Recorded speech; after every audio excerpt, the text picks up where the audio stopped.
मैं निश्चयपूर्वक कहता हूँ कि जो युवा पुरुष सब बातों में दूसरों का सहारा चाहते हैं, जो सदा एक ना एक नया अगुआ ढूंढा करते हैं और उनके अनुयायी बना करते हैं, वे आत्म संस्कार के कार्य में उन्नति नहीं कर सकते। उन्हें स्वयं विचार करना, अपनी संपत्ति आप स्थिर करना, दूसरों की उचित बातों का मूल्य समझते हुए भी उनका अंधभक्त न होना सीखना चाहिए। हिंदी के महान आलोचक आचार्य रामचंद्र शुक्ल के इस कथन में हमें आत्मनिर्भर बनने की सीख मिलती है। वस्तुतः जीवन एक संघर्ष है और इस संघर्ष में मनुष्य को समाज का अपेक्षित सहयोग भी मिलता है। यह सहयोग यदि आवश्यकता से अधिक मिलने लगे तो वह दूसरों पर निर्भर रहने का अभ्यस्त हो जाता है। दूसरों पर उसकी निर्भरता उसकी परतंत्रता का कारण भी बन जाती है। दूसरे पर निर्भर रहकर व्यक्ति अपने जीवन के सुखों का वास्तविक उपभोग नहीं कर सकता।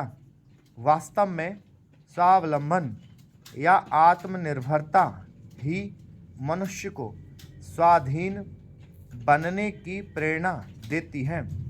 आत्मनिर्भरता की स्थिति में व्यक्ति अपनी इच्छाओं को अपनी सुविधा अनुसार पूरा कर पाता है। उसे इसके लिए दूसरों के सहयोग की आवश्यकता नहीं पड़ती। पारिभाषिक रूप से देखें तो आत्मनिर्भरता का तात्पर्य होता है किसी वस्तु अथवा कार्य हेतु स्वयं पर निर्भर रहना।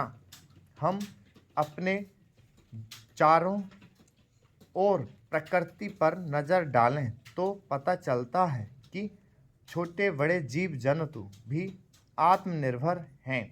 उन्हें अपने भोजन के लिए दूसरे पर निर्भर रहने की आवश्यकता नहीं पड़ती।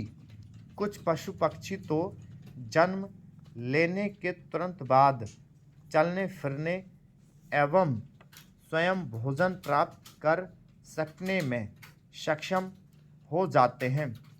मनुष्य के साथ ऐसा नहीं है। उसे जन्म के बाद कुछ समय तक अपने परिवार पर निर्भर रहना पड़ता है। इसके बाद आत्मनिर्भर होने तक वह परिवार के साथ साथ समाज का सहयोग भी प्राप्त करता है। मनुष्य स्वभावतः सुख की चाह तो रखता है, लेकिन इसके लिए वह परिश्रम करने से यथासंभव बचने की कोशिश करता है।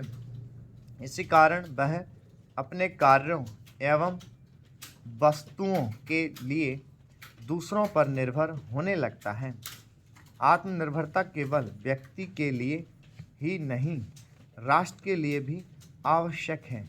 स्वतंत्रता के बाद कई वर्षों तक भारत खाद्यान्न के लिए दूसरे राष्ट्रों पर निर्भर था।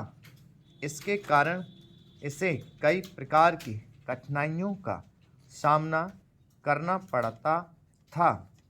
60 के दशक में हुई हरित क्रांति के बाद भारत खाद्यान्न के मामले में आत्मनिर्भर बना। यह भारत की आत्मनिर्भरता का ही परिणाम था कि देश की जनता की खुशहाली में स्वाभाविक तौर पर वृद्धि हुई। स्टॉप। हम्म? तो पहले ही ना बोला ना, मैं रुकवा देता अनुवाद इन लोगों को। पहले ही बोलना था, मैं रुकवा देता इनका सबका अनुवाद। चलो।